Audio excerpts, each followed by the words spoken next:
आप सभी का इस कार्यक्रम में स्वागत है। मैं उपेंद्र अनमोल मुखर्जी नगर दिल्ली से आप सभी लोगों का स्वागत करता हूं। इकोनॉमी में हम लोग जो है अनएम्प्लॉयमेंट चैप्टर तक पढ़ चुके थे, अनएम्प्लॉयमेंट चैप्टर कर चुके थे। आज डब्ल्यूटीओ और भारत, ये बहुत इंपॉर्टेंट चैप्टर है जो आपका 67th का बीपीएससी मेंस का एग्जाम है और 68 के लिए भी, क्योंकि डब्ल्यूटीओ में बहुत लंबे समय से वार्ता ही नहीं हो पा रही थी। आप सभी लोग जानते होंगे कि 2017 में डब्ल्यूटीओ का ब्यूनस आयर्स में सम्मेलन हुआ था, अर्जेंटीना में सम्मेलन हुआ, और उसके बाद कोरोना आ गया। 2020 में नूर सुल्तान कजाकिस्तान में सम्मेलन होने वाला था।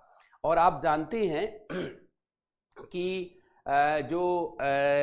ये नूर सुल्तान का सम्मेलन था कजाकिस्तान में, वो सम्मेलन हो नहीं पाया। इस नाते अब जाके दोबारा जनेवा में सम्मेलन 2022 में हुआ है, और ये सम्मेलन बहुत इंपॉर्टेंट है। आप जानते हैं डब्ल्यूटीओ के बहुत जितने भी समिट्स होते हैं उसके बाद एक क्वेश्चन जरूर बीपीएससी पूछता है। जैसे आप देखिए डब्ल्यूटीओ का सम्मेलन 2017 में ये ब्यूनस आयर्स में हुआ था, ब्यूनस आयर्स में। और अब जाकर के डब्ल्यूटीओ का ये सम्मेलन हुआ है 2022, 5 साल के बाद। तो 5 साल के बाद एक बहुत जानते हैं ये हुआ है जेनेवा में सम्मेलन। तो आखिर इस सम्मेलन में क्या हुआ? लेकिन जब सम्मेलन होता है तो ऐसा नहीं कि खाली सम्मेलन के बारे में क्वेश्चन पूछा जाएगा या उसमें पारित प्रस्तावों के बारे में, बल्कि इंटायर डब्ल्यूटीओ की संरचना पूछी जा सकती है, डब्ल्यूटीओ के समझौते पूछे जा सकते हैं, डब्ल्यूटीओ का मैकेनिज्म पूछा जा सकता है, और साथ ही साथ जो निर्णय लिए गए उस निर्णय से भारत का कैसे रिलेशन है, भारत का हित कैसे प्रभावित होता है, या भारत का पक्ष कैसे मजबूत होता है, वो बिंदु भी पूछा जा सकता है। इस नाते कंप्लीट डब्ल्यूटीओ पढ़िए, उसकी पूरी संरचना की स्टडी करिए, समझौते जो हैं उनकी स्टडी करिए, और फिर जानते हैं डब्ल्यूटीओ और भारत का संदर्भ देखिए और इसमें लिए गए निर्णय। तो आपका ये चैप्टर बहुत अच्छे से तैयार हो जाएगा।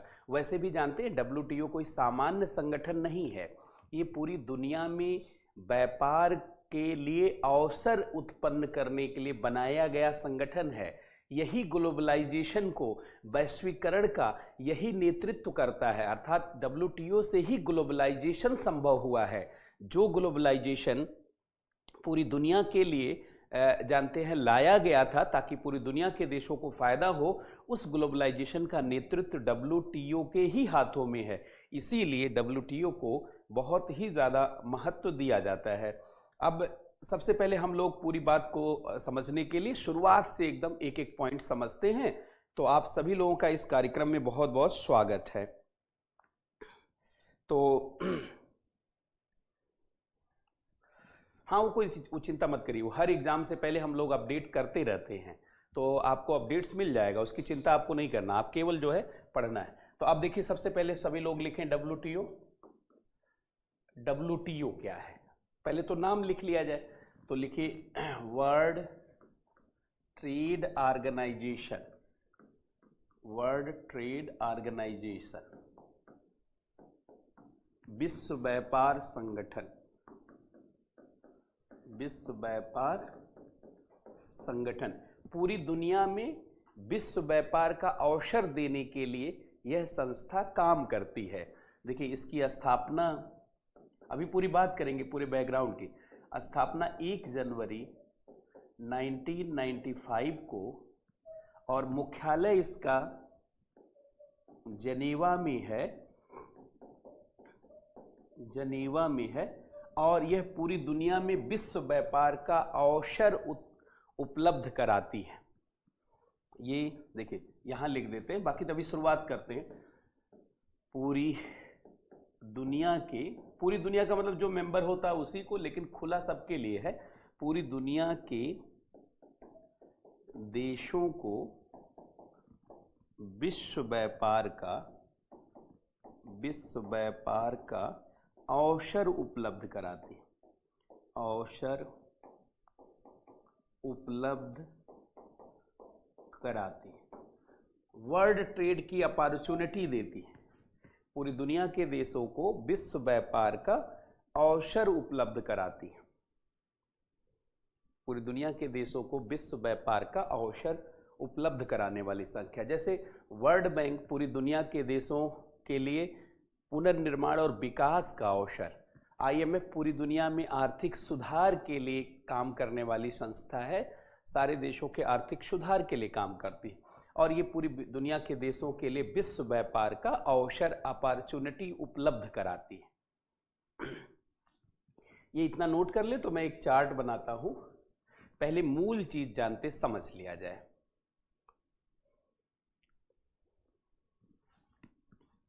तो विश्व व्यापार, पूरी दुनिया के देशों को विश्व व्यापार, और इसके जानते मेंबर जो हैं आप सभी लोग जानते हैं, और वो भी मैं इकट्ठा लिखूंगा, 164 मेंबर हैं।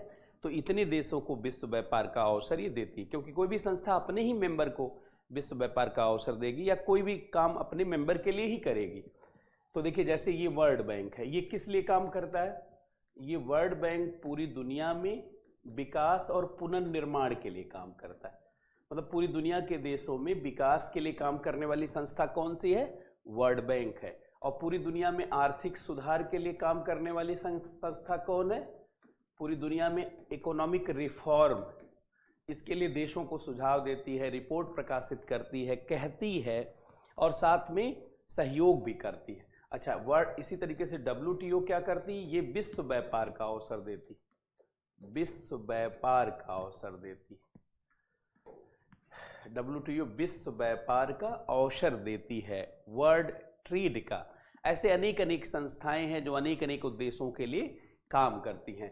तो इसमें जो है, पहले आप ऐसे चार्ट एक बना लीजिए ताकि WTO की मुख्य बातों को हम लोग समझ लें। 5 बातें, जैसे एक तो ये क्या है,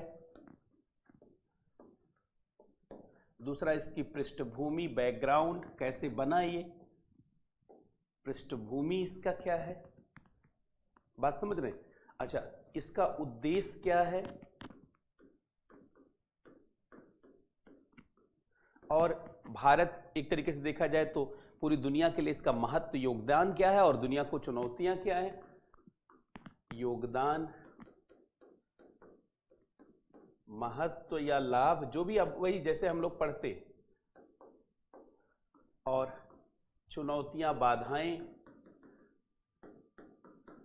चुनौतियां, बाधाएं, और भारत, WTO और भारत। अब WTO और भारत एक अलग से चार्ट हम लोग तैयार करेंगे ताकि भारत के संदर्भ में भी एक समझ विकसित हो जाए। WTO और भारत, पहले इतना आप लिख लें ताकि इस पूरे चैप्टर पे एक ग्रिप बनने लगे। क्या है? Background, objectives, contribution, significance, challenges और कंस्ट्रेंट्स, और WTO एंड इंडिया।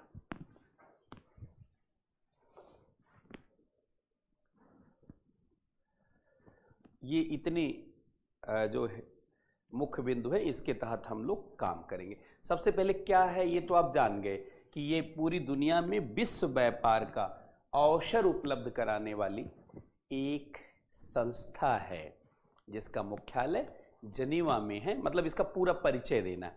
बैकग्राउंड में हम बात उठाएंगे पीछे से, कहां से ये किस तरीके से जानते हैं। तो पहले लिखिए, यह पूरी दुनिया में विश्व व्यापार का अवसर उपलब्ध कराने वाली, विश्व व्यापार का अवसर उपलब्ध कराने वाली मुख्य संस्था है। इसका मुख्यालय जनीवा में है और इसकी 164 सदस्य हैं। इतना जानते लिखना जरूरी है।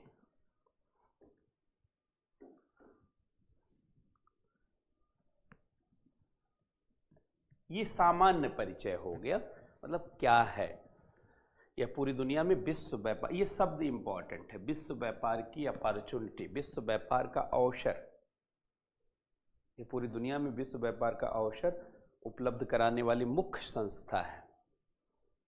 इसका मुख्यालय जेनेवा में है और इसके 164 सदस्य हैं, 164 मेंबर हैं। इसकी 164 सदस्य हैं, 164 मेंबर है, इसके 164 सदस्य हैं, 164 मेंबर है। नोट कर लिया? नोट करने के बाद आप लिख देंगे डन, ताकि मैं आगे बढ़ूं, क्योंकि ये आप जान रहे हैं, कई चीजें आप जान रहे हैं और जहां जहां से जानते हैं और विस्तृत रूप से जानना है तो उसको समझना पड़ेगा।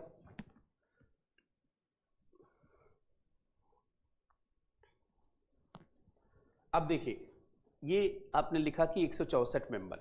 अब WTO हम किसे कहते हैं, ध्यान से सुनेंगे, अभी इसी क्या है जो है उसी बात में चल रहे हैं। तो WTO देखिए, WTO 3 संस्था और 6 समझौते को कहा जाता है। अभी विस्तार से इन सब चीजों को देखेंगे। देखिए इसमें संस्थाएं कितनी हैं, जैसे ए पार्ट संस्थाएं और बी पार्ट समझौते, यही पता होना चाहिए, तभी WTO के बारे में बहुत अच्छे से जान पाएंगे। देखिए संस्थाएं की कौन कौन सी हैं और इसमें समझौते एग्रीमेंट्स कौन कौन से, समझौते, इंस्टीट्यूशन एंड एग्रीमेंट, इंस्टीट्यूशन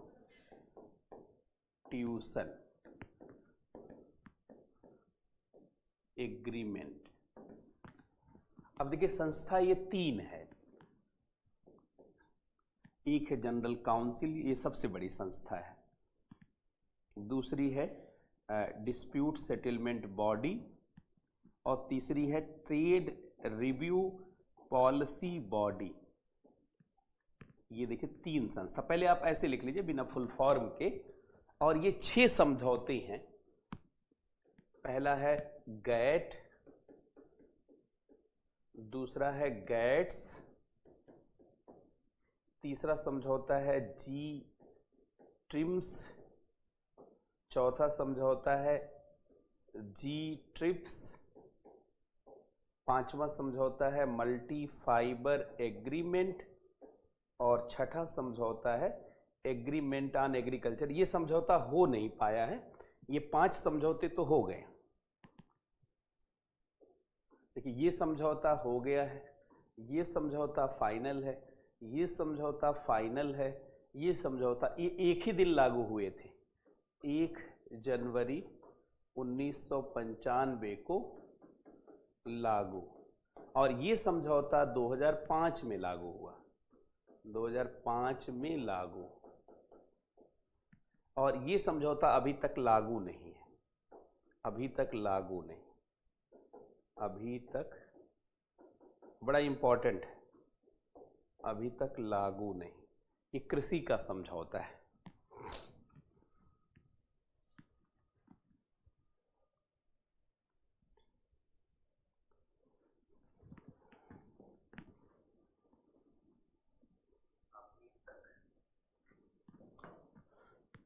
तो ये संस्था है, ये समझौते हैं, ये 3 संस्था समझना है, 6 समझौते समझना है, लेकिन बैकग्राउंड को समझ लिया जाए तभी आप इसको अच्छे से समझ पाएंगे। तो पहले बैकग्राउंड समझ लिया जाए कि कैसे जानते हैं WTO बनने की भूमिका बनी और किस तरीके से WTO बना और ये सब समझौते शामिल हुए। ये तो पीछे से ही देखने पे सब पता चलेगा। बात समझ रहे हैं? देखिए ये वस्तु के व्यापार का समझौता है, चाहे तो एक एक लाइन में लिख लें पहले नीचे करके और फिर मैं समझाऊंगा तो अच्छा समझ में आएगा। देखिए जैसे ये समझौता, ये जो गैट है, ये वस्तु व्यापार का दुनिया का सबसे बड़ा समझौता है, वस्तु व्यापार का समझौता है। अभी मैं फुल फॉर्म नहीं लिख रहा हूं, अभी फुल फॉर्म जानबूझ के नहीं लिख रहा हूं। अच्छा ये दूसरा जानते, सेवा व्यापार का दुनिया का सबसे बड़ा समझौता है, ये सेवा व्यापार का समझौता है। जी ट्रिम्स, ऐसे एक एक लाइन में लिख लीजिए, क्योंकि मेंस में वैसे भी जानते हैं समझ का की जरूरत होती, इसके हर जगह फुल फॉर्म वगैरह नहीं लिखना है। ये पूंजी व्यापार का दुनिया का सबसे बड़ा समझौता है, पूंजी व्यापार का समझौता है। और ये जी ट्रिप्स, ये बौद्धिक संपदा के व्यापार का, बौद्धिक संपदा व्यापार का समझौता है। और ये है मल्टी फाइबर एग्रीमेंट, ये कपड़ा समझौता, बहुरेशा समझौता या कपड़ा समझौता, बहुरेशा समझौता या कपड़ा समझौता है। और एग्रीमेंट ऑफ एग्रीकल्चर, ये कृषि समझौता है, ये कृषि समझौता है। यही 6 समझौतों को WTO कहा जाता है, लेकिन इसमें एक समझौता लागू नहीं हुआ है। भाई WTO क्या है? यही 6 समझौतों को लागू करने के लिए बनाई गई संस्था, जिसमें 5 लागू हो गए। WTO में यही 6 समझौते शामिल किए गए हैं। इसमें से 5 समझौते लागू हैं, खाली यही नहीं लागू है एग्रीमेंट ऑन एग्रीकल्चर, इसमें से 5 समझौते लागू हैं, 5 समझौते लागू हैं। केवल कृषि के लिए किया जाने वाला समझौता एग्रीमेंट ऑन एग्रीकल्चर लागू नहीं, केवल कृषि समझौता AOA लागू नहीं। ये दुनिया के वस्तु का सबसे बड़ा समझौता है। गैट, ये सेवा का दुनिया का सबसे बड़ा समझौता है। ये पूंजी व्यापार का दुनिया का सबसे बड़ा समझौता है। ये बौद्धिक संपदा व्यापार का दुनिया का सबसे बड़ा, इसमें पेटेंट वेटेंट सब आता है। ये कपड़े का दुनिया का सबसे बड़ा समझौता, कपड़े को वस्तु नहीं माना गया है, बहुरेशा के लिए अलग से समझौता है। और कृषि का समझौता अभी लागू नहीं हो पाया, बस ये लागू नहीं है, ये लागू नहीं है, बाकी सब लागू। क्वेश्चन ये भी आ सकता है WTO के में कौन से समझौते शामिल हैं और कृषि व्यापार समझौते में क्या चुनौतियां हैं, ये प्रश्न आ सकता है। क्योंकि जिस साल जानते हैं बैठक होती है उस साल पूरी चीज को समझना जरूरी है।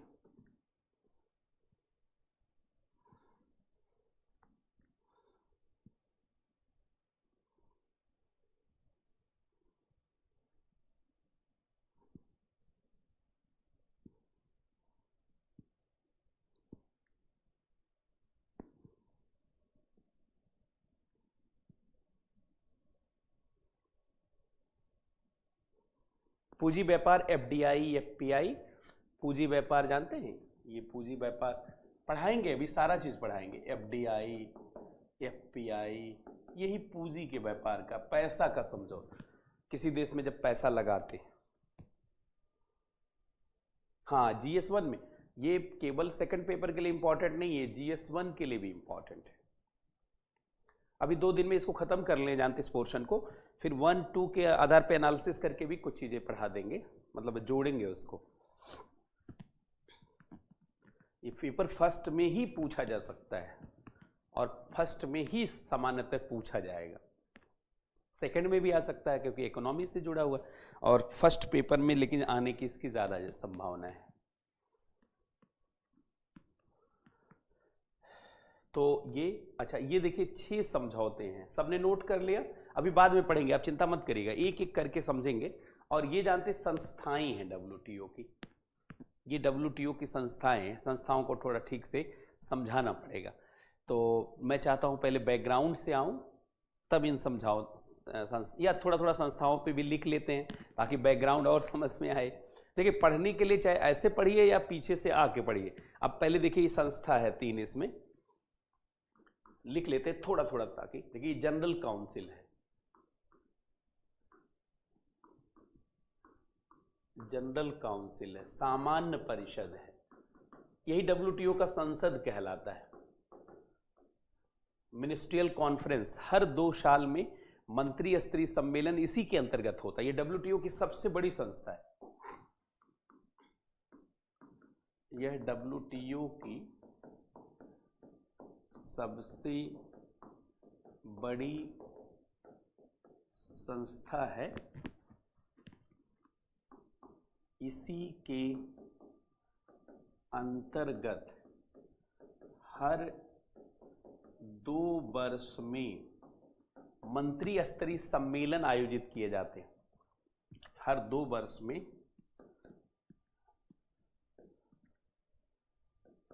मंत्री स्तरीय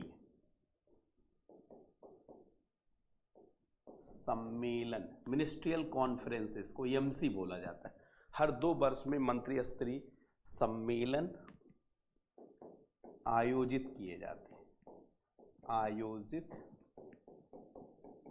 किए जाते हैं। यह डब्ल्यूटीओ की सबसे बड़ी संस्था, इसको डब्ल्यूटीओ का संसद भी कहा जाता है। डब्ल्यूटीओ का संसद है कि नहीं, घोषित नहीं है, लेकिन चूंकि यहीं पे डिस्कशन होता है, यहीं पे फाइनल होती है, यहीं पे व्यवस्था बनती है, तो संसद हुआ ही। संसद जैसा हम लोग इसको उपमा देते हैं। यह डब्ल्यूटीओ की सबसे बड़ी संस्था है। इसी के अंतर्गत हर 2 वर्ष में मंत्री स्तरीय सम्मेलन आयोजित किए जाते हैं। अच्छा, जिसमें हर देश का वाणिज्य मंत्री या व्यापार मंत्री शामिल होता। हमारे देश से पीयूष शामिल हुए थे, पीयूष ही इस समय वाणिज्य मंत्री हैं। इसमें हर देश का वाणिज्य मंत्री, कॉमर्स मिनिस्टर, वाणिज्य मंत्री। अब जिस देश में व्यापार मंत्री होते हैं, ट्रेड मिनिस्टर, तो उसका, हमारे यहाँ ट्रेड मिनिस्टर नहीं होता। हर देश का वाणिज्य मंत्री या व्यापार मंत्री शामिल होता है। वाणिज्य मंत्री या व्यापार मंत्री शामिल होता है, ऐसे लिख लीजिए। हर 2 वर्ष में इसका सम्मेलन होता है, लेकिन एकदम फिक्स नहीं है 2 वर्ष। कोरोना आ गया, कहां हुआ, 5 वर्ष में हुआ फिर सम्मेलन। अब सारे सम्मेलन इसके जो हुए उसका लिस्ट लिख लेते हैं। यह डब्ल्यूटीओ की सबसे बड़ी संस्था है। इसी के अंतर्गत हर 2 वर्ष पर मंत्री स्तरीय सम्मेलन आयोजित किए जाते हैं। इसमें हर देश का वाणिज्य मंत्री या व्यापार मंत्री शामिल होता है। समझा देते हैं वाणिज्य क्या है, व्यापार क्या है। वाणिज्य का मतलब ऐसे समझ लें, जब बिना समझौते के लेन देन किया जाता है तो वाणिज्य कहा जाता है, और जब समझौते के साथ लेन देन किया जाता है तो व्यापार कहा जाता है। डब्ल्यूटीओ व्यापार के लिए है, वाणिज्य के लिए नहीं है। जैसे आप सुबह दूध का पैकेट लेने गए, बिस्किट का पैकेट खरीदने गए, चाय का पैकेट खरीदने गए, ये क्या है, वाणिज्य है या व्यापार है? वाणिज्य है, क्योंकि आपका दुकानदार से समझौता थोड़ी है। जब सुबह दूध का पैकेट लेने गए, चाय का पैकेट लेने गए, ब्रेड का पैकेट लेने गए, तो ये वाणिज्यिक गतिविधि। जैसे ये कोचिंग है, वाणिज्यिक गतिविधि, व्यापार की गतिविधि नहीं है। कोचिंग व्यापार में नहीं आता, वाणिज्य में आता है, क्योंकि कोई आपका समझौता थोड़ी है। सामान्यतः बाजार जो होता है वाणिज्य के आधार पर होता है।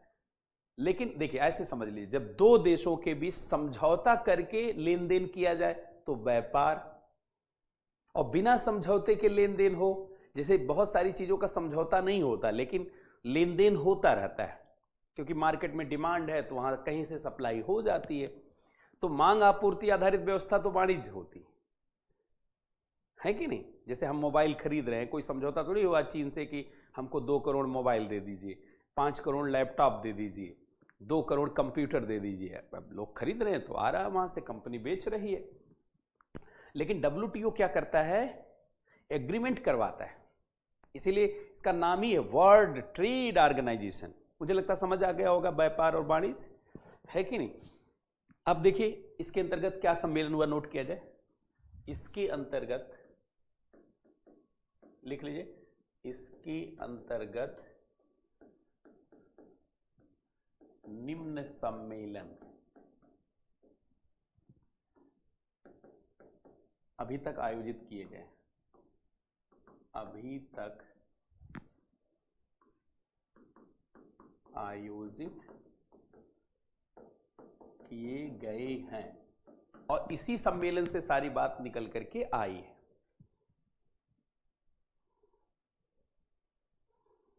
रवि कह रहे हैं कि लेकिन दुकान वाले से उधार चले और बाद में पैसा दे दे तब भी समझौता नहीं हुआ, वो तो आपका परिचय है खाली। अरे कोई आपने एग्रीमेंट किया क्या? एग्रीमेंट स्टाम्प पेपर पे होता है जिसमें दस्तखत होती है, फिर जानते हैं लाइबिलिटी उसकी, वो प्रोसीजर है पूरा। समझौता एक प्रोसीजर होता है रवि, तब भी दुकानदार से आपका समझौता नहीं है कि नहीं? हाँ, अगर आप समझौता करते हैं तो व्यापार हो सकता है, लेकिन स्टूडेंट कैसे समझौता कर सकता है? उसके लिए संस्था बनानी पड़ेगी। सारे व्यक्तिगत कोई जानते समझौता नहीं होता, संस्थाओं के बीच में होता है। कंट्रैक्ट का नहीं, कंट्रैक्ट की एक इंटरनेशनल रूल है कि कंट्रैक्ट कैसे किया जाता, समझौता कैसे किया जाता। अभी नोबेल पुरस्कार दिया गया था 2020 में, 2019 में कंट्रैक्ट की प्रणाली विकसित करने के लिए, है कि नहीं? अब देखिए क्या क्या इसमें हुआ। सिंगापुर, सबसे पहला सम्मेलन सिंगापुर में हुआ था। देखिए 1995 में WTO बना, 96 में इसका सम्मेलन पहला हुआ सिंगापुर। तो पहला सम्मेलन इसका सिंगापुर में 1996 में हुआ। दूसरा सम्मेलन इसका जनेवा में हुआ,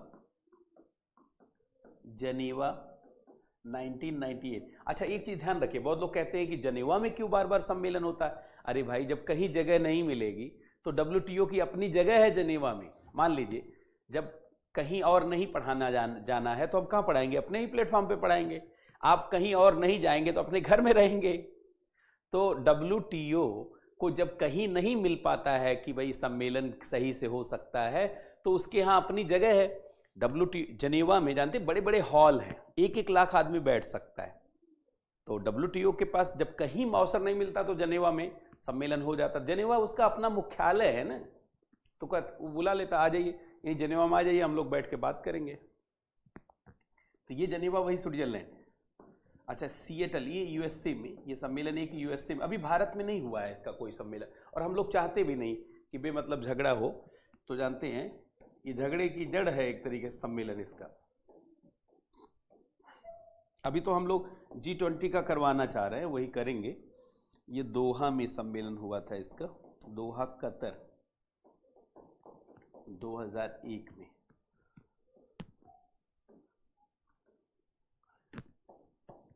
और कानकुन मैक्सिको।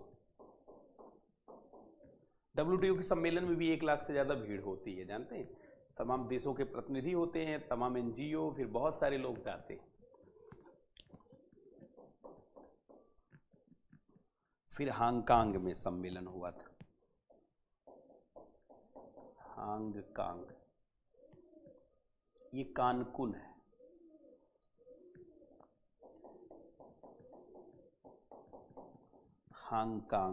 हांगकांग, अब चीन तो मैं लिखूंगा नहीं, तो रहने ही देते, कब्जा चीन का ही है।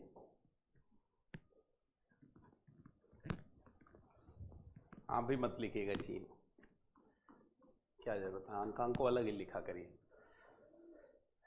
इसके बाद फिर जानते हैं जनेवा में हुआ। जब कहीं जगह नहीं मिलती, कहीं नहीं हो पाता फाइनल, तो जनेवा तो है ही।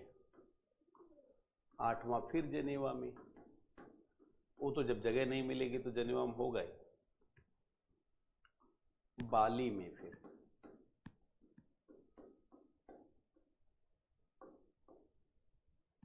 फिर नैरोबी में, नैरोबी केन्या में। बाली तो जान रहे हैं ना, इंडोनेशिया में, ये केन्या में, ये 2015 में। फिर ब्यूनस आयर्स में, ब्यूनस आयर्स में, ये अर्जेंटीना में। अब इसके बाद देखिए कोरोना, यही 12वां सम्मेलन हुआ है। फिर जेनेवा में हुआ, जब जगह नहीं मिलेगी, झगड़ा ज्यादा संभावना होता है, जेनेवा में ही होता है। ये 12वां मंत्री स्तरीय सम्मेलन।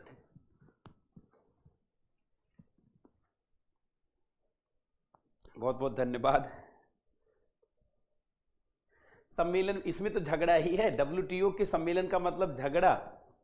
विकसित देश अपना पक्ष रखते हैं, अल्प विकसित देश अपना पक्ष रखते हैं, ना वो अपने मुद्दे पे झुकना चाहते और हम अपना मुद्दा रखना चाहते। तो WTO का कंप्लीट सम्मेलन झगड़ा, इसको झगड़ा सम्मेलन कहा जाता है। 3 दिन का होता है ये सम्मेलन। इसी में तो सारी तकरार है भाई, भारत अमेरिका के बीच में और क्या समस्या है? एक खाली WTO सम्मेलन से ही तो व्यापार के मुद्दे, क्योंकि वो अपना हित चाहते हैं। अब ये मैं पढ़ाऊंगा ने तो आपको बहुत अच्छा लगेगा सारा। पहले तो एक चार्ट बना गया इसलिए ताकि जानते रहिए। देखिए ये सम्मेलन होना कहाँ था? ये सम्मेलन होना था नूर सुल्तान कजाकिस्तान में 2020 में, लेकिन वो डीप कोरोना था उस समय। देखिए ये सम्मेलन, यह सम्मेलन नूर सुल्तान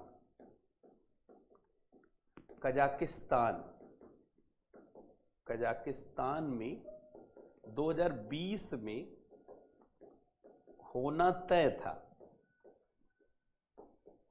लेकिन कोविड-19 के कारण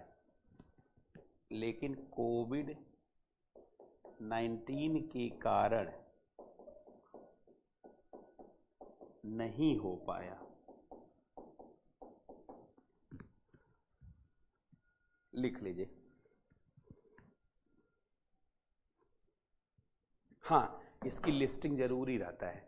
अगर आप कर पाइए तो ठीक है, नंबर मिलेगा। क्योंकि देखिए ये कोई सामान्य चीज नहीं है। WTO पूरी दुनिया की प्रणाली को तय करता है।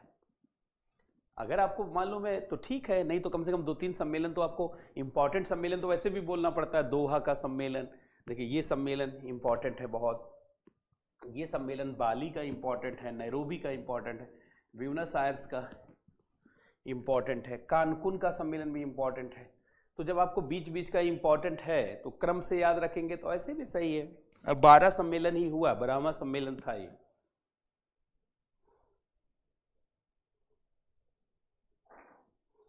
अंतर्राष्ट्रीय सहयोग परिषद से डायरेक्ट संबंध नहीं है। अंतर्राष्ट्रीय सहयोग परिषद का तो मैं मेंबर हूं।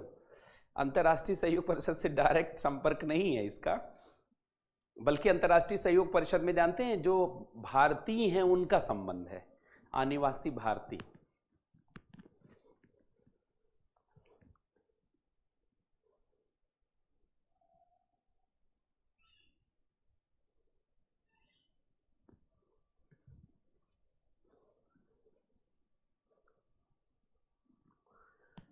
तो ये जनरल काउंसिल हो गया।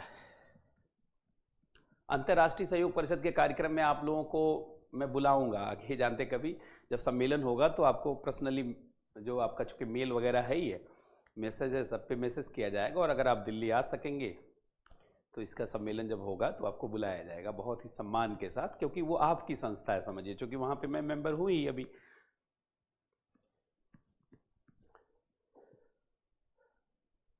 तो ये एक संस्था देखिए हो गया जनरल काउंसिल, यही WTO की सबसे बड़ी संस्था है।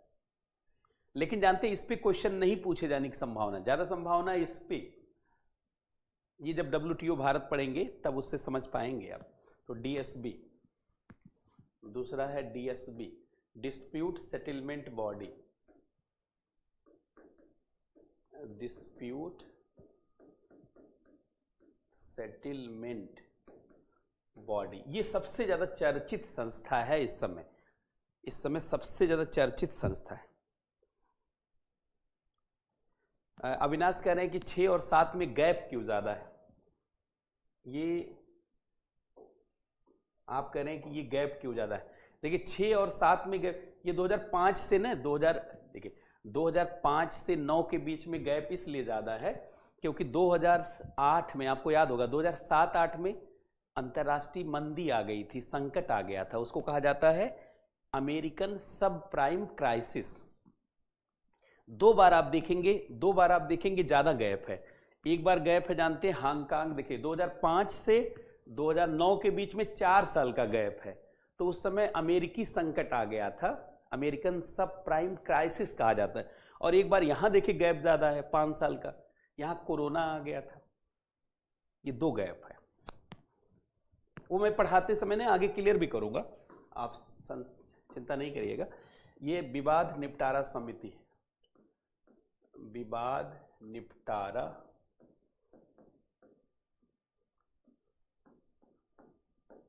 समिति, विवाद निपटारा समिति, डिस्प्यूट सेटलमेंट बॉडी, इसको जानते हैं, इसको WTO का न्यायालय कहा जाता है। जैसे हमारा सुप्रीम कोर्ट है ना, ऐसे WTO का कोर्ट यही है। जितने भी WTO, जितने भी विश्व व्यापार में विवाद के मुद्दे हैं, सबका निपटारा यही संस्था करती है। जैसे आपको समस्या है अमेरिका के निर्यात से, या उसके किसी पॉलिसी से, चाइना के किसी डंपिंग से, या कैसे, अभी मैं पढ़ाऊंगा आगे ना, तो उससे अंदाजा लग जाएगा क्या क्या विवाद है।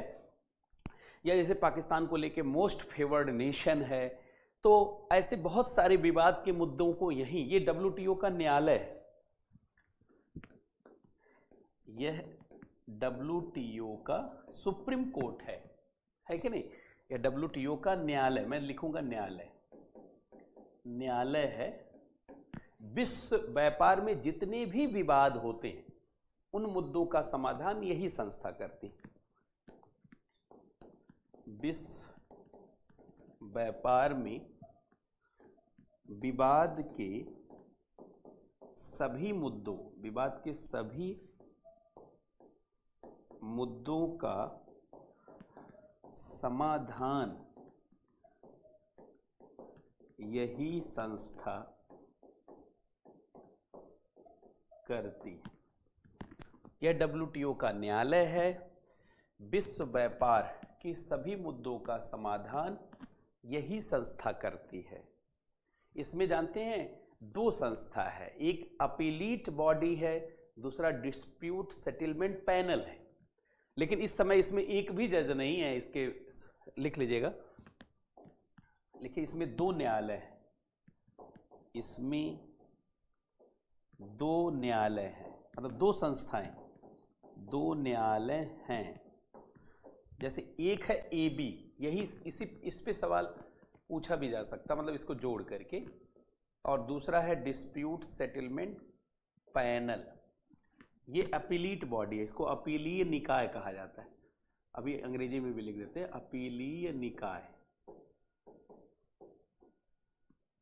और ये है डिस्प्यूट सेटलमेंट पैनल, विवाद निपटारा पैनल, विवाद निपटारा पैनल। देखिए इसको ऐसे लिखा जाता है, अपीलीट बॉडी, और ये डिस्प्यूट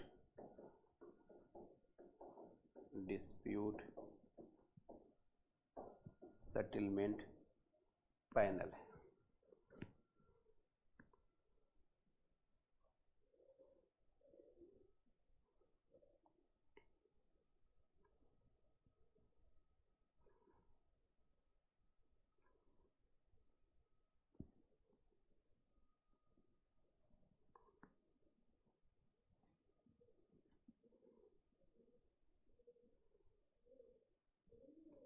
अच्छा, ये लिखते समय मैंने 2 यल लिख दिया, ये एक ऐसे लिख लीजिएगा, ये है अपीलीट बॉडी,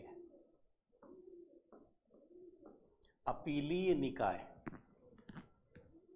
ये WTO का सुप्रीम कोर्ट कहलाता है। ये भी इसी में अमेरिका जजों की नियुक्ति ही नहीं होने दे रहा था, ताकि विश्व विवाद के मुद्दों का समाधान ही ना हो पाए।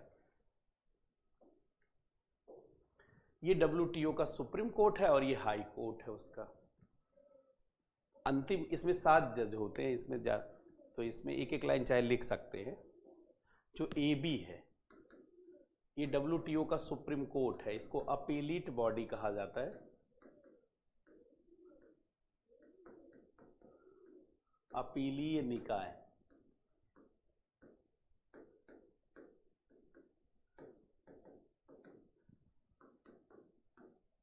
यह WTO का सुप्रीम कोर्ट है, सबसे ऊंचा न्यायालय सुप्रीम कोर्ट है। इसमें 7 जज होते हैं, इसमें 7 जज होते हैं, लेकिन इस समय एक भी जज नहीं है, नॉट ए सिंगल जज। ये ट्रंप के समय से ही है, उसने इसमें नियुक्तियों को रोक दिया। डब्ल्यूटीओ में ऐसा नियम है कि एक देश भी असहमत होगा तो वो काम नहीं हो सकता। एक भी देश अगर किसी चीज से असहमत है तो फिर कोई भी फंक्शनिंग नहीं हो सकती। तो अमेरिका चूंकि असहमत था, फिर अमेरिकी लॉबी में देश ज्यादा आ जाते हैं उसके पक्ष में, तो अंततः जो है इसमें जजों की नियुक्ति। वर्तमान में इसमें एक भी जज नहीं,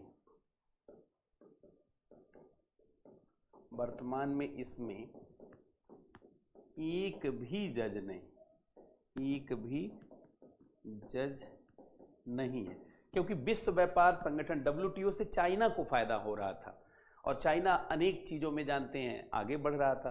तो अमेरिका जो ट्रंप का शासन था, जो ट्रंप था, उसका मानना था कि अमेरिकी फर्स्ट, अमेरिका ही पहले, और अमेरिकी हित जहां प्रभावित होते थे वहां सीधे वो रोक देता था उस सिस्टम को।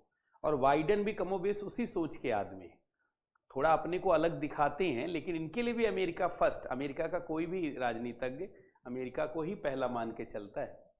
वहां की राजनीति में ये बहुत अच्छी बात है, हर देश के राजनीतिज्ञ को होना चाहिए कि अपने देश का हित पहले हो।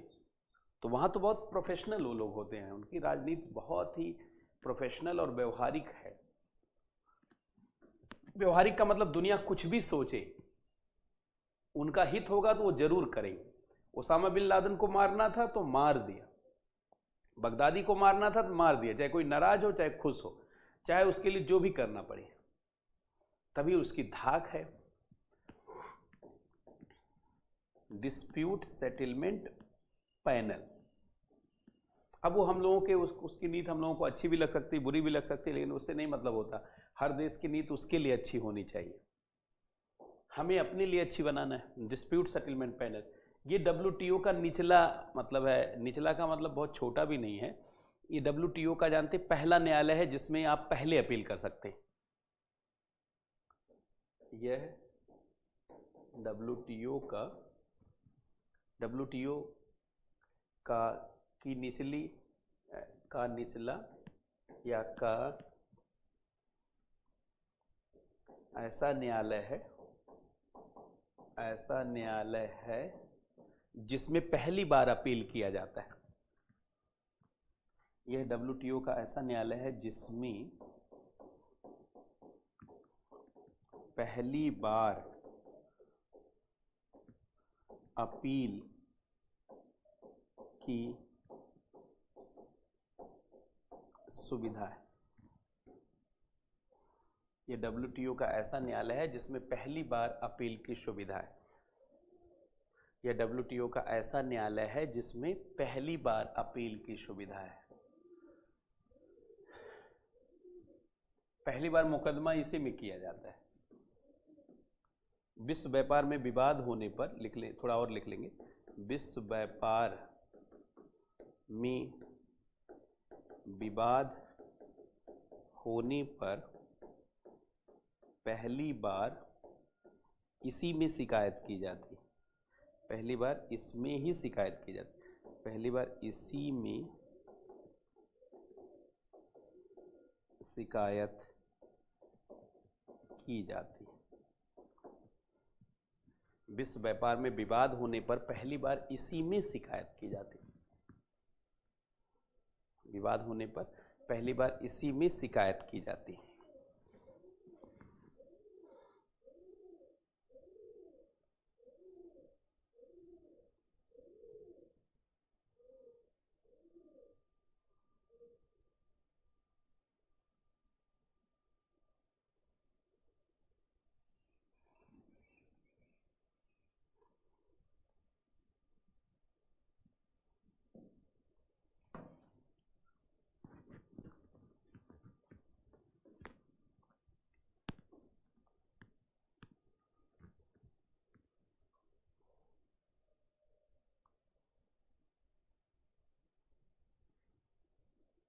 तो ये हम लोगों ने दूसरी संस्था भी लिख लिया। अब तीसरी संस्था,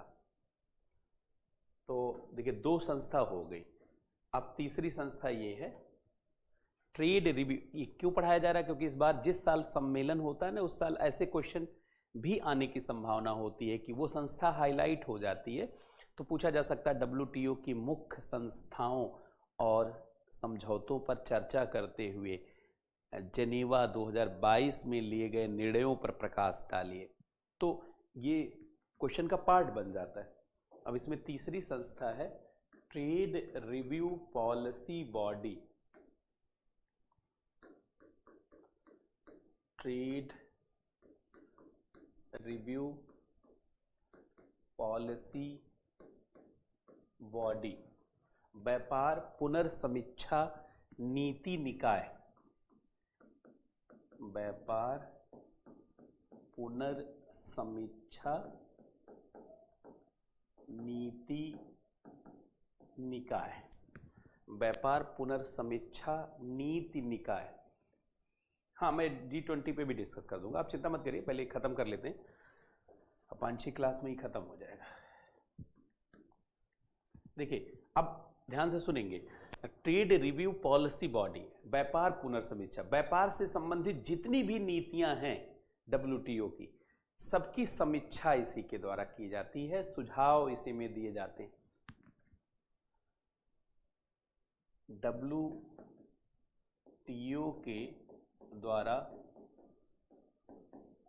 बनाई गई सभी व्यापार की नीतियों और इसके अलावा इसके मेंबर के, इसके सदस्य देशों के व्यापार के नीतियों, सदस्य देशों की व्यापार की नीतियों, सदस्य देशों के व्यापार के नीतियों की समीक्षा इसी संस्था के द्वारा की जाती है। WTO के द्वारा बनाई गई सभी व्यापार की नीतियों, सदस्य देशों के व्यापार की नीतियों,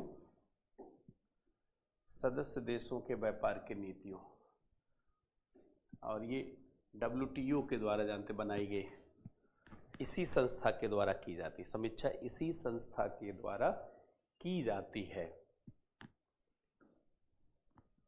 इसी संस्था के द्वारा की जाती है। और इस ट्रेड पॉलिसी में सुझाव दिया जाता सुधार के लिए, और व्यापार नीतियों में सुझाव के लिए सिफारिश भी इसके द्वारा की जाती है।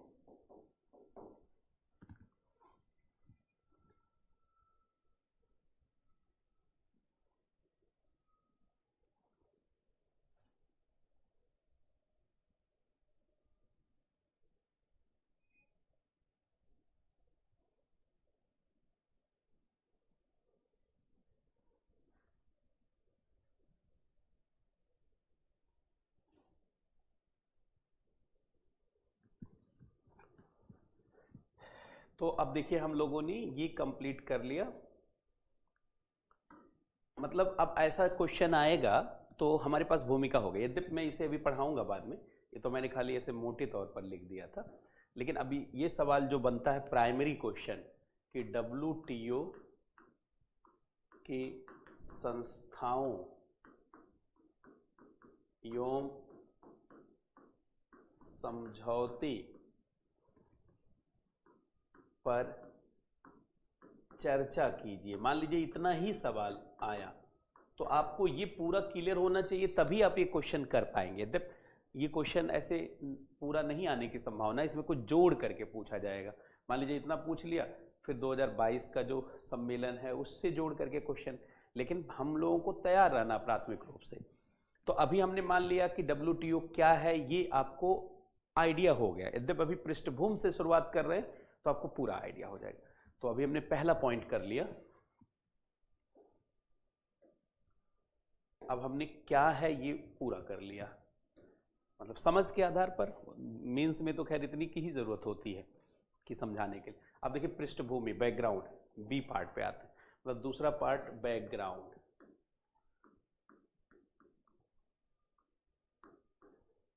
बैकग्राउंड, पृष्ठभूमि, बैकग्राउंड, पृष्ठभूमि। अब देखिए जरा ध्यान से सुनेंगे। देखिए जब द्वितीय विश्व युद्ध समाप्त हुआ पश्चिम में द्वितीय विश्व युद्ध 1944 में ही खत्म हो गया था, मतलब लास्ट फेज में पहुंच गया था। बाकी द्वितीय विश्व युद्ध का अंत 45 में माना जाता है, लेकिन द्वितीय विश्व युद्ध समाप्त होने की घोषणा के पहले ही ब्रेटन वुड्स समझौता हुआ और उसमें द्वितीय विश्व युद्ध में जो देश प्रभावित थे, अब उनको कैसे बाहर निकाला जाए इसको लेकर के जानते विचार किया गया। अब जरा ध्यान देंगे कैसे हुआ। देखिए ये ब्रेटन वुड्स समझौता हुआ, ब्रेटन वुड्स ट्रीटी 1944 में। ये ब्रेटन वुड्स न्यू हैम्पशायर शहर में एक सब टाउन है, जगह है, मतलब अमेरिका की एक जगह है। ब्रेटन वुड्स संधि ये यूएसए में हुई थी। अब देखिए इसी संधि में जानते हैं द्वितीय विश्व युद्ध के बाद बनने वाली व्यवस्था की रूपरेखा बनाई गई कि द्वितीय विश्व युद्ध के बाद दुनिया कैसे चलेगी, पूरी दुनिया की व्यवस्था कैसी होगी। यहां लिख लेंगे कि द्वितीय विश्व युद्ध के बाद, द्वितीय विश्व युद्ध के बाद पूरी दुनिया की आर्थिक व्यवस्था, चूंकि मैं इकोनॉमी पढ़ा रहा हूं तो आर्थिक व्यवस्था की बात करूंगा। द्वितीय विश्व युद्ध के बाद पूरी दुनिया की आर्थिक व्यवस्था कैसे चलेगी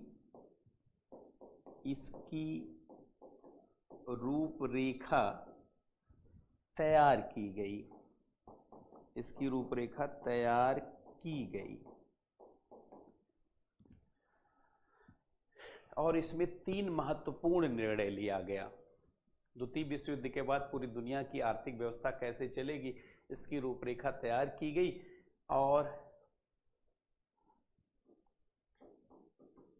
और इसमें 3 महत्वपूर्ण निर्णय लिए गए। इसमें तीन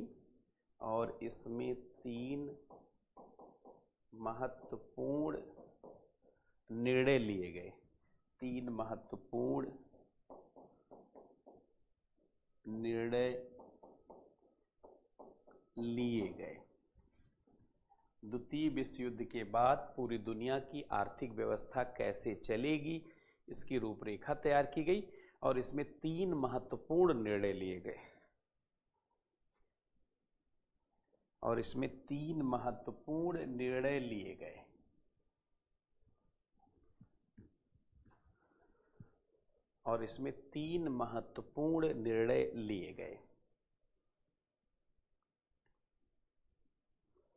अब देखिए द्वितीय विश्व युद्ध में क्या समस्या आई थी।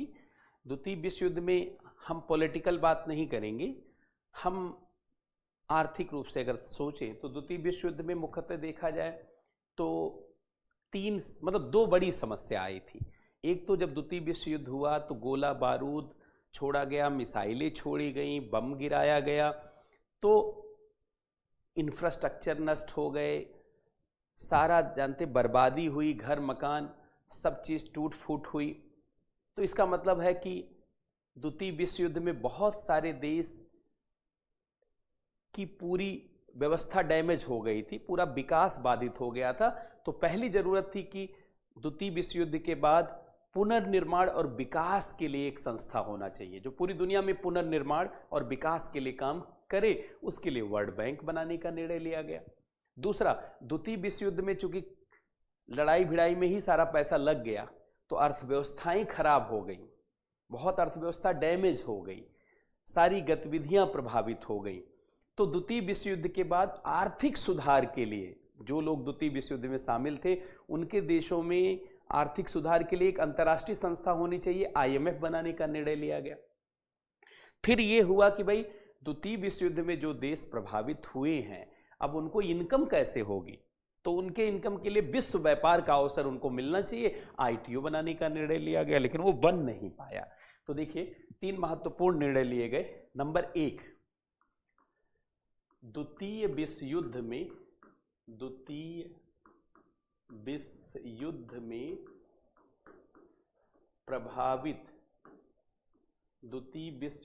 प्रभावित देशों के पुनर्निर्माण एवं विकास के लिए, द्वितीय विश्व युद्ध में प्रभावित देशों के पुनर्निर्माण एवं विकास, रिकंस्ट्रक्शन एंड डेवलपमेंट, ये शब्द बहुत महत्वपूर्ण है।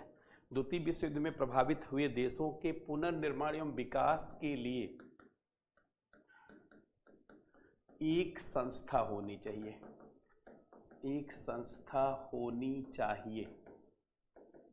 अब इसी के लिए जानते हैं वर्ल्ड बैंक बनाने का निर्णय लिया गया। इसके लिए वर्ल्ड बैंक बनाने का निर्णय लिया गया, वर्ल्ड बैंक बनाने का निर्णय लिया गया। पहले आप ऐसे लिखिए जैसे मैं लिख रहा हूं कि द्वितीय विश्व युद्ध के बाद द्वितीय विश्व युद्ध में प्रभावित हुए देशों के पुनर्निर्माण एवं विकास के लिए एक संस्था होनी चाहिए, इसके लिए वर्ल्ड बैंक बनाने का निर्णय लिया गया। ठीक है, द्वितीय विश्व युद्ध में प्रभावित हुए देशों के अर्थव्यवस्था में सुधार के लिए संस्था होनी चाहिए। द्वितीय विश्व युद्ध में प्रभावित हुए देशों, द्वितीय विश्व युद्ध में प्रभावित हुए देशों के अर्थव्यवस्था में आर्थिक सुधार के लिए, अर्थव्यवस्था में आर्थिक सुधार के लिए संस्था होनी चाहिए। द्वितीय विश्व युद्ध में प्रभावित हुए देशों के अर्थव्यवस्था में आर्थिक सुधार के लिए संस्था होनी चाहिए, इसके लिए आईएमएफ बनाने का निर्णय लिया गया। इसके लिए आईएमएफ बनाने का निर्णय लिया गया। इसके लिए आईएमएफ बनाने का निर्णय लिया गया। इसके लिए आईएमएफ बनाने का निर्णय लिया गया। द्वितीय विश्व युद्ध में प्रभावित हुए देशों के अर्थव्यवस्था में आर्थिक सुधार के लिए संस्था होनी चाहिए, इसके लिए आईएमएफ बनाने का निर्णय लिया गया। अर्थात इकोनॉमिक रिफॉर्म जिससे आप कर सकें, आर्थिक सुधार जिससे कर सकें, तो इसके लिए आईएमएफ बनाने का निर्णय। आप तीसरी बात लिखिए, ये पहला था कि भैया पुनर्निर्माण और विकास के लिए संस्था होनी चाहिए क्योंकि द्वितीय विश्व युद्ध में गोला बारूद खूब गिरा। अच्छा, चूंकि युद्ध जब होता है तो इंडस्ट्री प्रभावित होती है, तमाम चीज प्रभावित होती है, तो फिर उस अर्थव्यवस्था में सुधार के लिए संस्था होनी चाहिए। तो ऐसे में फिर आईएमएफ बनाने का निर्णय लिया गया। ऐसे में आईएमएफ बनाने का निर्णय लिया गया।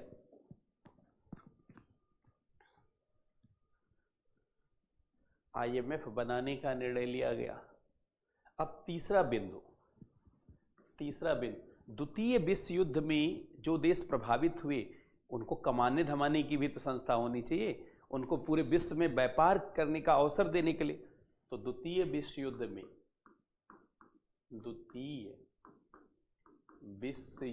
में प्रभावित हुए देशों को विश्व व्यापार का अवसर देने के लिए, विश्व व्यापार का अवसर देने के लिए संस्था होनी चाहिए, अवसर देने के लिए संस्था होनी चाहिए। द्वितीय विश्व युद्ध में प्रभावित हुए देशों को विश्व व्यापार का अवसर देने के लिए संस्था होनी चाहिए। इसके लिए आईटीओ बनाने का निर्णय लिया गया। इसके लिए आईटीओ बनाने का निर्णय लिया गया। इसके लिए आईटीओ बनाने का निर्णय लिया गया। इसके लिए आईटीओ बनाने का निर्णय लिया गया। द्वितीय विश्व युद्ध में प्रभावित हुए देशों को विश्व व्यापार का अवसर देने के लिए। ये इंटरनेशनल ट्रेड ऑर्गेनाइजेशन, जो आप आज डब्ल्यूटीओ है ना, वर्ल्ड ट्रेड ऑर्गेनाइजेशन, ऐसे ये इंटरनेशनल ट्रेड ऑर्गेनाइजेशन, ये इंटरनेशनल ट्रेड ऑर्गेनाइजेशन ये बन नहीं पाया, अभी बात करते हैं। इंटरनेशनल ट्रेड ऑर्गेनाइजेशन, अंतरराष्ट्रीय व्यापार संगठन, अंतरराष्ट्रीय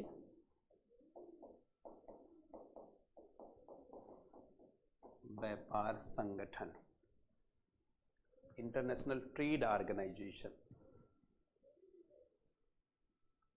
अंतरराष्ट्रीय व्यापार संगठन।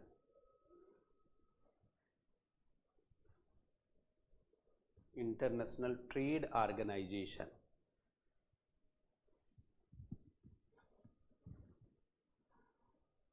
ये तीन जानते हैं निर्णय लिया गया था। अब देखिए इसमें से पहला दो निर्णय तो लागू हो गया।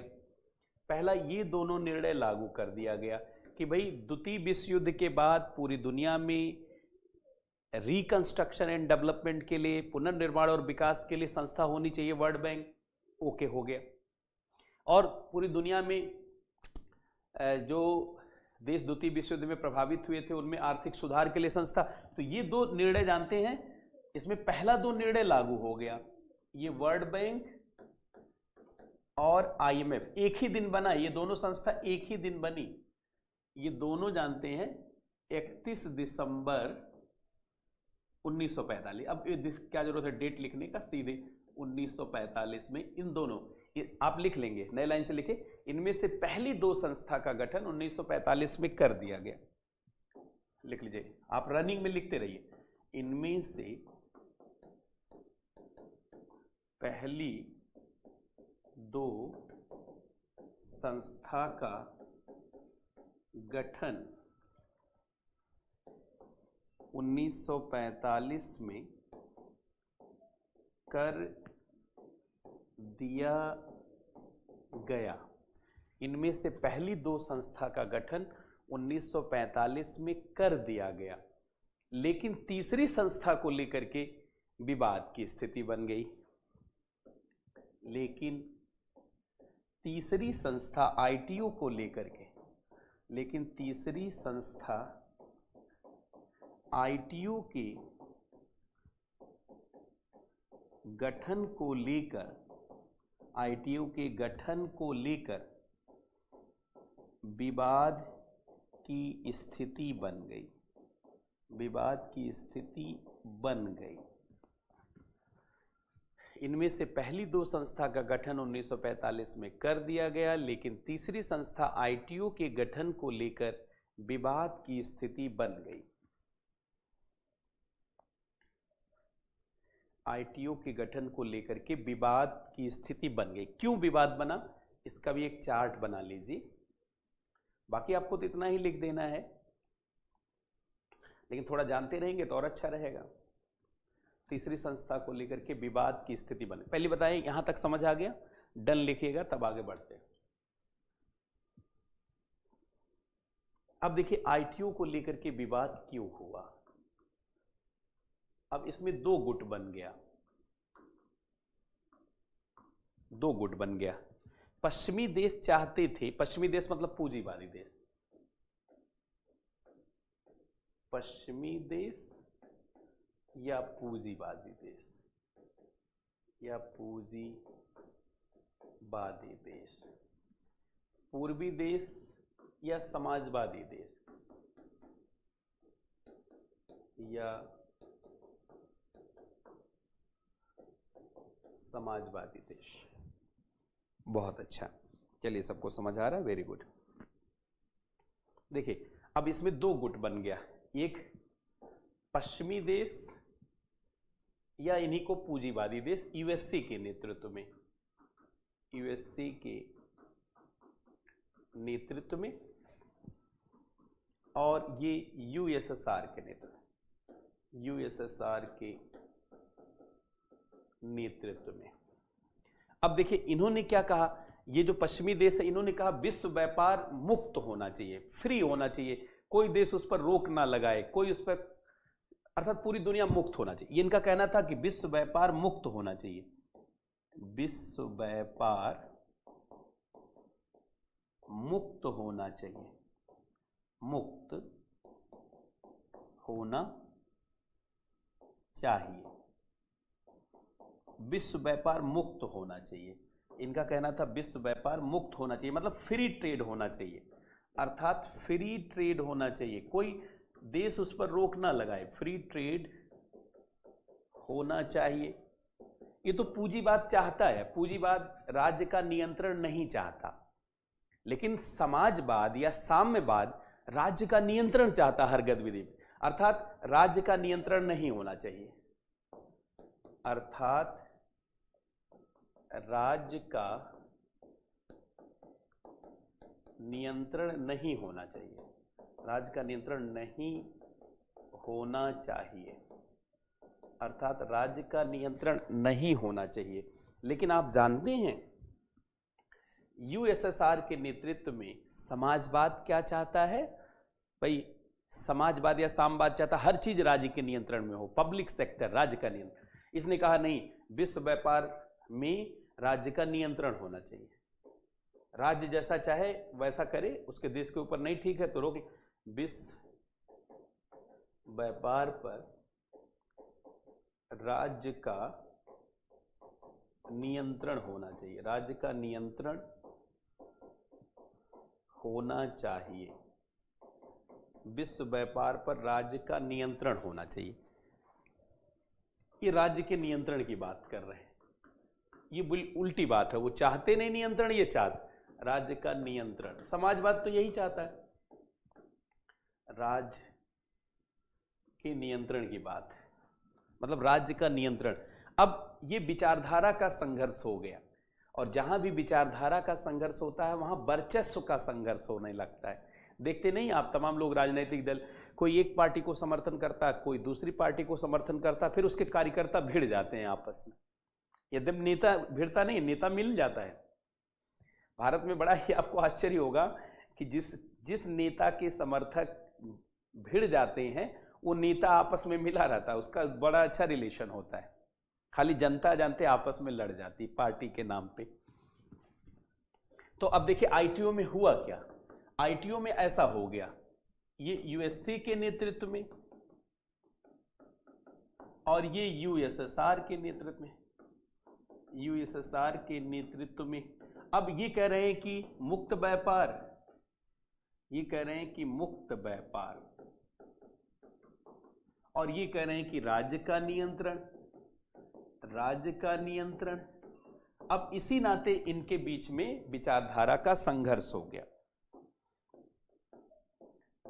विचारधारा का संघर्ष हो गया, और विचारधारा का संघर्ष वर्चस्व के संघर्ष में बदलने लगा, वर्चस्व का संघर्ष, और अंततः आईटीओ नहीं बन पाया। फिर पश्चिमी देशों ने अपने लिए एक संस्था बनाई, लिख लीजिए, इस नाते आईटीओ का गठन नहीं हो पाया, इस नाते आईटीओ का गठन नहीं हो पाया, इस नाते आईटीओ का गठन नहीं हो पाया। जब आईटीओ का गठन नहीं हो पाया तो पश्चिमी देशों को तो व्यापार करना ही था भाई, वो तो पूंजीवादी देश है ना, तो उन्होंने अपने लिए एक संस्था बना ली, उसी को गैट कहा गया। गठन नहीं हो पाया। ऐसी स्थिति में लिखेंगे, ऐसी स्थिति में पश्चिमी देशों ने, ऐसी स्थिति में पश्चिमी देशों ने, 23 देशों ने मिलकर किया था। ऐसी स्थिति में पश्चिमी 23 देशों ने अपने लिए विश्व व्यापार का अवसर उत्पन्न करने के लिए, विश्व व्यापार का अवसर उत्पन्न करने के लिए गैट बनाने का निर्णय लिया। गैट बनाने का निर्णय लिया। ये गैट, अपने लिए गैट बनाने का निर्णय लिया। ये पश्चिमी देशों की संस्था थी गैट।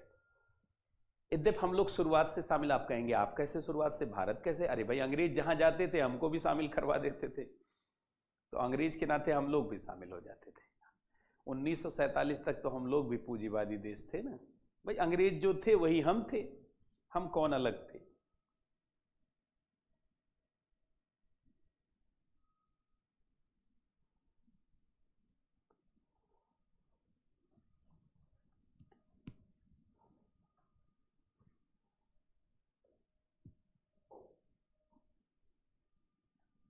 ये गैट बनाने का निर्णय हो गया। अब यहीं से समझना है आपको गैट। अब देखिए GATT, General Agreement,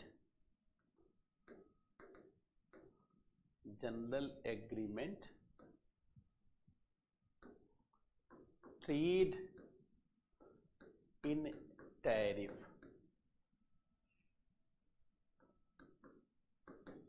Trade in Tariff. अब यहां टैरिफ का मतलब कोई कर नहीं है, टैरिफ का मतलब है वस्तु।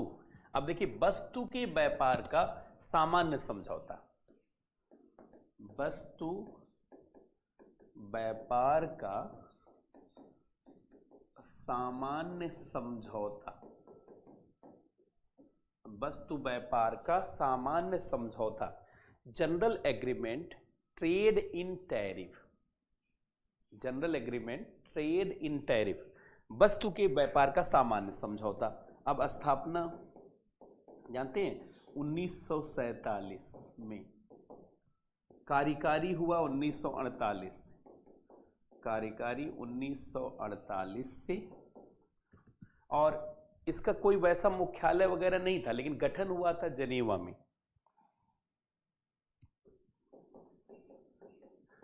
जेनेवा में, आप कहेंगे जेनेवा में क्यों? ये जानते हैं, यूरोप का, संयुक्त राष्ट्र का यूरोपीय मुख्यालय है। संयुक्त राष्ट्र के 2 मुख्यालय हैं, एक मैनहट्टन न्यूयॉर्क में, मैनहट्टन न्यूयॉर्क में, और दूसरा मुख्यालय जानते हैं जेनेवा में। एक मैनहट्टन न्यूयॉर्क में, दूसरा जानते हैं यहीं पे जेनेवा में। यूनाइटेड नेशन का बहुत लोग सोचते हैं एक ही मुख्यालय है, यूएन का 2 मुख्यालय, एक मैनहट्टन, भारतीय बहुत रहते हैं इधर भी, जमीन बड़ी महंगी है, किराया भी बहुत महंगा है, मैनहट्टन न्यूयॉर्क। लेकिन यहां जानते कई दुकानें अपने लोगों की खुली हुई है। और दूसरा ये जेनेवा, स्विट्जरलैंड, स्विट्जरलैंड। जब आप जैसे IRS वगैरह बनते हैं ना, इवन IS वगैरह, तो यहाँ ट्रेनिंग के लिए भेजा जाता है 15 दिन के लिए। IS IPS के लिए भी, IPS में तो कम भेजते हैं, लेकिन एक बार ये जो है UN का यूरोपीय मुख्यालय है, UN का यूरोपीय, लेकिन ये सब संस्था दिखाई जाती है, क्योंकि दिखाने से कॉन्फिडेंस बढ़ता है कि नहीं? कॉन्फिडेंस बढ़ता है देखने और इन सब से कॉन्फिडेंस कब। तो ये देखिए, यही है इसका मुख्यालय ना, यही जो है, यहीं पे गठन हुआ था। अब पहले मैं गैट और WTO में तुलना कर दूं ना, तो आप सारी बात समझ जाएंगे। देखिए, गैट WTO नहीं है, गैट सिर्फ वस्तु के व्यापार का समझौता था, एक समझौता था, और डब्ल्यूटीओ 6 समझौतों को कहा जाता है। गैट का कोई मुख्यालय नहीं था, डब्ल्यूटीओ का मुख्यालय है। गैट का कोई संविधान नहीं था, डब्ल्यूटीओ का संविधान है। गैट में कोई संस्थाएं नहीं थी, डब्ल्यूटीओ में संस्थाएं। तो पहले तुलना कर लिया जाए। देखिए, गैट और डब्ल्यूटीओ, तब आपको समझ में आ जाएगा। पहले इतना समझ लें, फिर यही गैट कैसे डब्ल्यूटीओ में कन्वर्ट हुआ, लेकिन पहले तुलना रहेगा तब और अच्छे से जान पाएंगे। देखिए, पहला पॉइंट गठन, ये 1947 में, और इसका गठन 1995 में।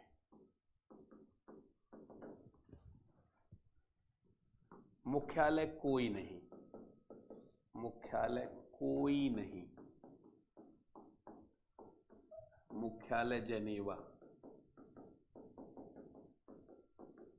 संविधान कोई नहीं, इसकी कोई व्यवस्था नहीं थी। संविधान कोई नहीं, इसमें संविधान है पूरा, संविधान, व्यवस्थित संविधान है, एक व्यवस्थित संविधान है। इसमें से वस्तु के व्यापार का समझौता था। इसमें सिर्फ वस्तु के व्यापार का समझौता था, सिर्फ वस्तु। और इसमें वस्तु, सेवा, पूंजी, बौद्धिक संपदा और कपड़ा और कृषि, 6 समझौता है। इसमें वस्तु, वस्तु को गुड्स कहा जाता है, वस्तु, सेवा, सर्विस, पूंजी, कैपिटल, ये बौद्धिक संपदा, इंटेलेक्चुअल प्रॉपर्टी, इंटेलेक्चुअल प्रॉपर्टी, बौद्धिक संपदा, कपड़ा, मल्टी फाइबर, इसको यहां मल्टी फाइबर कहा जाता है, और कृषि, एग्रीकल्चर। इसमें वस्तु, सेवा, पूंजी, बौद्धिक संपदा, कपड़ा और कृषि समझौता शामिल है, कृषि समझौता शामिल है। लिखिए,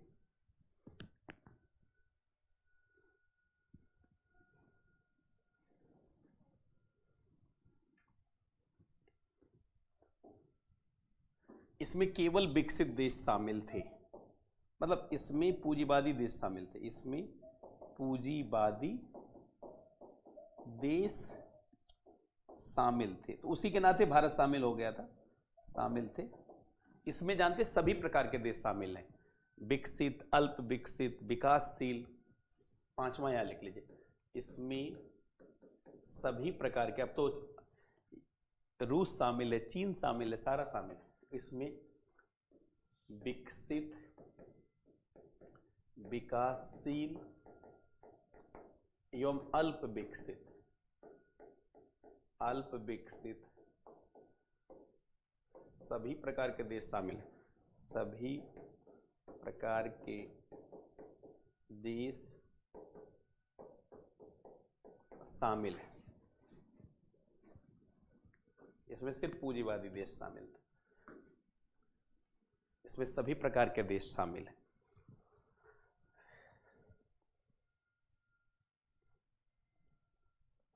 इसमें विवादों के निपटारे के लिए कोई संस्था नहीं थी। इसमें विवाद के निपटारे के लिए डीएसबी है, डिस्प्यूट सेटलमेंट बॉडी है।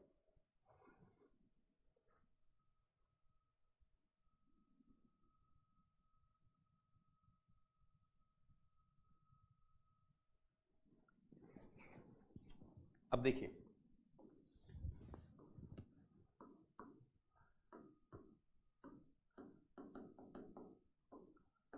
इसमें विवाद के निपटारे के लिए कोई संस्था नहीं थी। इसमें विवाद के निपटारे की कोई संस्था नहीं थी, और इसमें विवाद के निपटारे के लिए डीएसबी है। ये अलग बात है, उसमें इस समय जज नहीं है, वो अलग बात है। इसमें विवाद के निपटारे के लिए डीएसबी है, डीएसबी है, डिस्प्यूट सेटलमेंट बॉडी, जिसमें अपीलीट बॉडी है और डिस्प्यूट सेटलमेंट पैनल है। जानती, ये हवाना सम्मेलन से इसका गठन हुआ था, और इसका मराकेश सम्मेलन मोरक्को, इसका हवाना सम्मेलन से गठन हुआ, और इसका मराकेश मोरक्को सम्मेलन से, इसका मराकेश सम्मेलन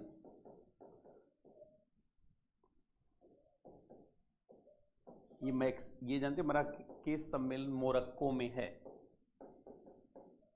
और हवाना जानते क्यूबा में। इसका मराकेश सम्मेलन से गठन हुआ। अब देखिए, मोटे तौर पर हमने ये क्लियर कर दिया। अब आते हैं कि किस तरीके से जानते हैं ये यहां से वहां बदला।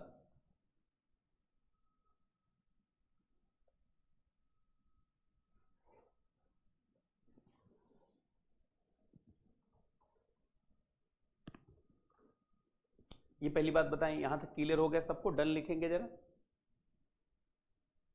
हाँ, हवाना में ही तो आईटीओ का गठन नहीं हो पाया था ना, तो उसी में गैट का गठन हुआ। हवाना जानते हैं, हवाना में आईटीओ का गठन नहीं हो पाया, उसी में फाइनल हो गया कि अब नहीं गठन होगा। तो वहीं जहां नहीं आईटीओ का गठन हुआ, वहीं जानते हैं निर्णय लिया गया गैट का।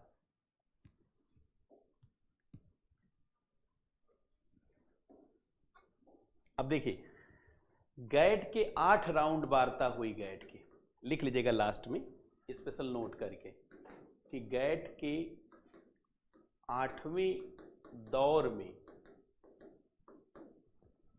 1994 में मोरक्को के मराकेश में सम्मेलन हुआ, और इसमें डब्ल्यूटीओ बनाने पर सहमति बनी। इसमें डब्ल्यूटीओ बनाने पर सहमति बनी। इसमें डब्ल्यूटीओ बनाने पर सहमति बनी। इसमें डब्ल्यूटीओ बनाने पर सहमति, इसीलिए कहा जाता है मराकेश संधि। ये मराकेश संधि ये 1994, और इसी संधि से डब्ल्यूटीओ का गठन 1 जनवरी 1995 को।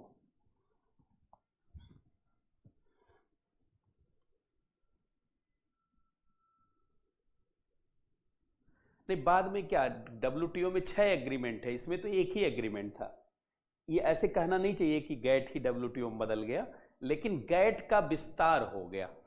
डब्ल्यूटीओ तो 6 समझौते का नाम है, गैट सिर्फ एक समझौता था वस्तु का।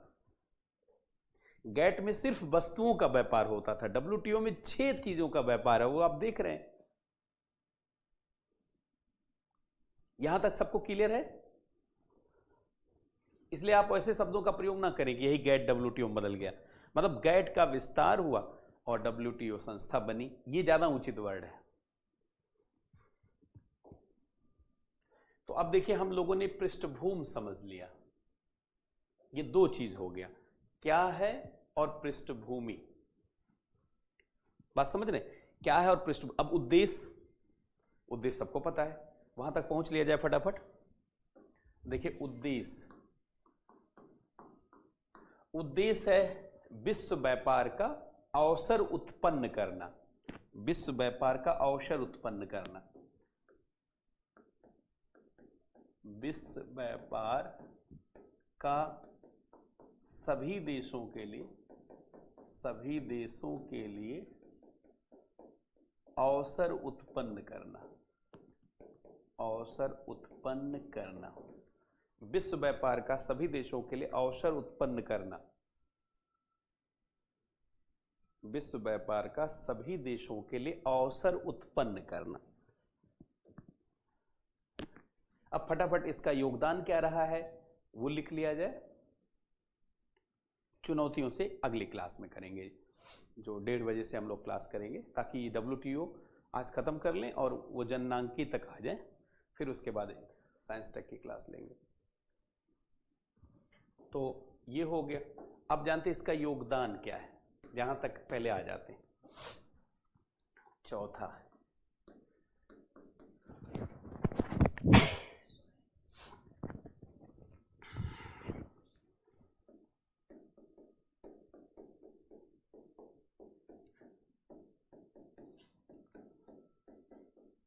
या WTO से लाभ एक ही बात है।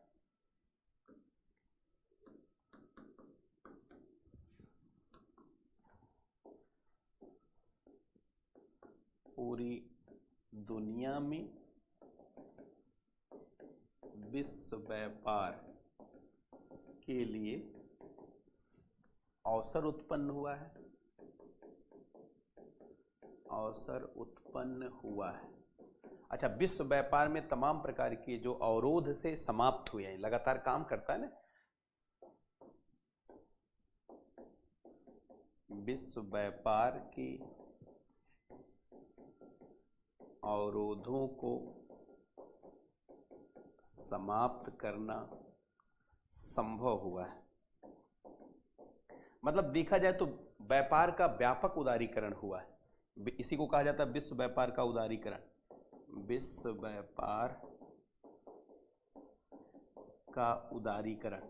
अच्छा, इसी जानते आयात निर्यात के नाते पूरी दुनिया में खान पान रहन सहन सब में जानते विविधता, सबकी जो विविधता थी वो, जैसे मैं कपड़े पहना हूं, आप कपड़े पहने, ये सब एक जैसा हो गया है कि नहीं। रहन सहन खान पान में जो बहुत विविधता थी वो समाप्त होकर के समरूपता आई। अच्छा, वैश्वीकरण संभव हुआ है, ये समझाना पड़ेगा आपको, लेकिन लिख लीजिए। वैश्वीकरण को लागू, यही इसी से 1 by 1 करके बात है। उदारीकरण होगा तो वैश्वीकरण होगा। जब कोई उदारीकरण वैश्विक संदर्भ में होता तो उसी को वैश्वीकरण कहा जाता है। वैश्वीकरण को लागू करना संभव हुआ है। पूरे विश्व में वस्तु, मतलब पूरे विश्व में वस्तु, सेवा, पूंजी, बौद्धिक संपदा का जानते हैं कि उपलब्धता बढ़ी है। पूरे विश्व में नागरिकों के लिए, उपभोक्ताओं के लिए, पूरे विश्व में बाजार का विस्तार हुआ है, बाजार का विस्तार हुआ है। पूरे विश्व में बाजार का विस्तार हुआ है। लेन देन से क्या होता है, लेन देन चाहे समझौते के साथ हो चाहे नहीं हो, तो वाणिज्य और व्यापार से ही तो बाजार का विकास होता है। पूरे विश्व में बाजार का विस्तार हुआ।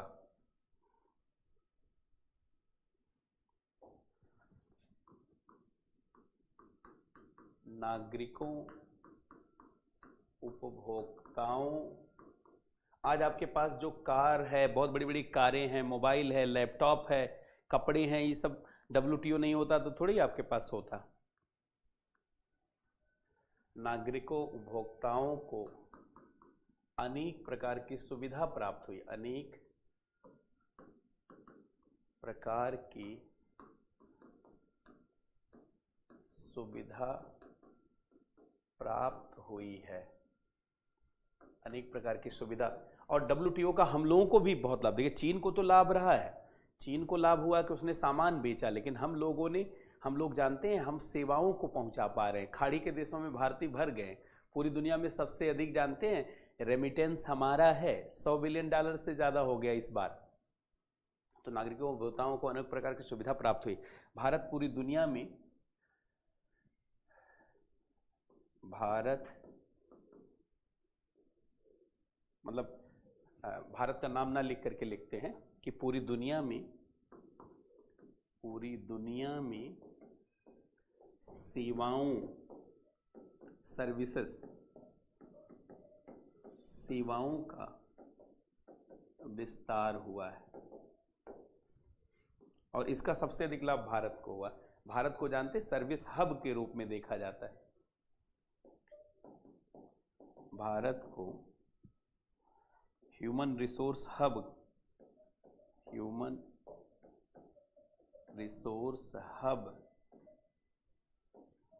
के रूप में जाना जाता है।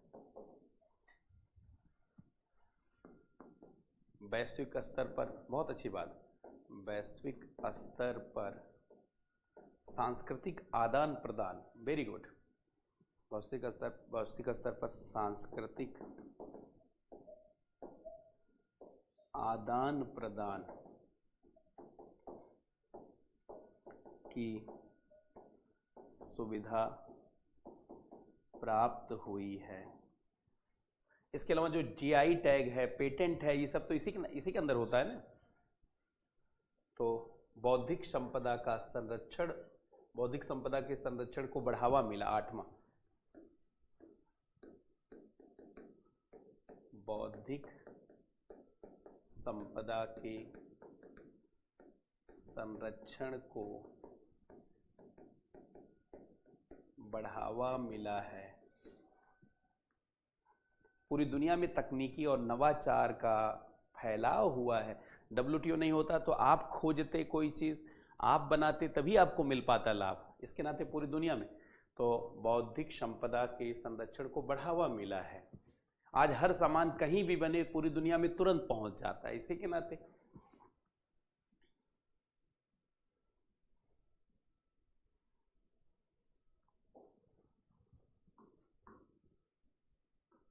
तकनीकी एवं नवाचार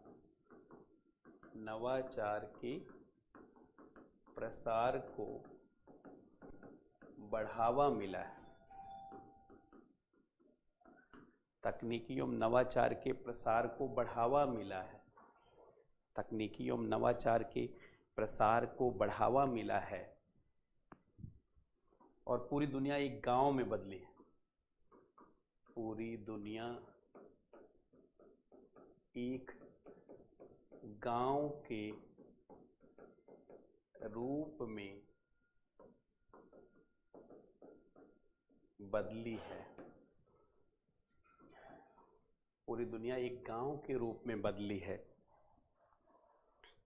पूरी दुनिया एक गांव के रूप में बदली है।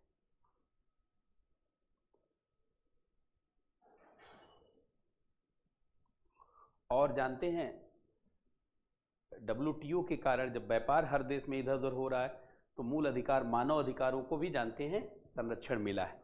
तो लिख दीजिए मूल अधिकारों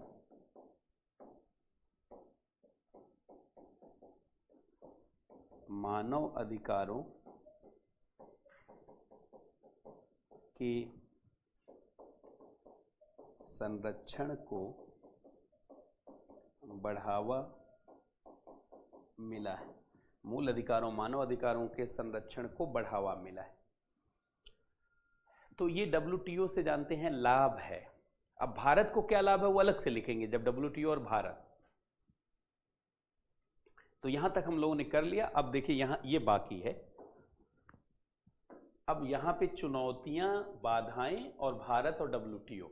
अब पूरा एक क्लास इसमें लगेगा तब जाकर के ये फिनिश हो जाएगा। तो अभी जो है देखिए, अभी दीपक सर की क्लास होगी 10 बजे से, तो यहाँ तक ही करते हैं। इसके बाद जो आपकी करंट अफेयर वाली क्लास होती है वो 11:45 से 1 बजे तक होगी। तो फिर मैं 1:30 बजे से अब लूँगा ताकि आपका जो रूटीन चल रहा है वो प्रभावित ना हो। तो फिर 1:30 बजे से हमारी